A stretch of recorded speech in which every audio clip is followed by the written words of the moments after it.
Hey there, my name's Doug Parks, and this is Bart Rendell. We're co-founders of Intentional Churches, and we've written this book that I just happen to have here.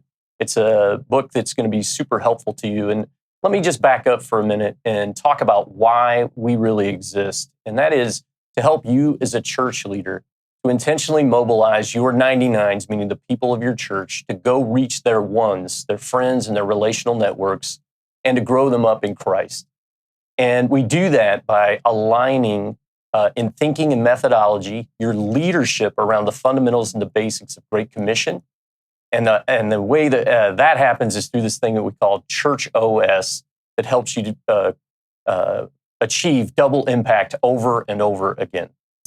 Yeah, so over the last few years, we've worked with hundreds of churches and learned a lot about what it takes to implement Church OS. God gave us an opportunity to write the book, and then we gathered some resources together for you and your team. We put them here at Church OS online, and we want you to dig in and figure out if the journey to self-implementation and learning more is right for you and your team. So here's what we've got. You need to look at the information we have about the experiences.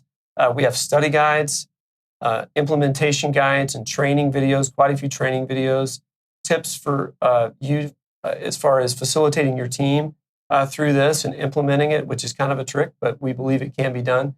And then some downloadable templates that go with the book, match up perfectly with it. Basically all the resources you need to give this a go and begin the journey. And the last thing we'd want you to hear is our heart. And I've done ministry in Las Vegas for over 20 years now. And this one for me comes to mind. And we worked together for a long time. He ended up being baptized. He was a very influential member of Metro Police, the police department here in Las Vegas. And before it was all said and done, as far as I know, it was at least 5 other guys he baptized and discipled. And we never want you to forget as a church leader, that's why we all got into ministry. And so these tools are here to help you with that and help your team with that. And so if the next step for you is going to be figuring out which is the right step for your team, and at any time reach out, we'd be happy to help you sort through and make a decision.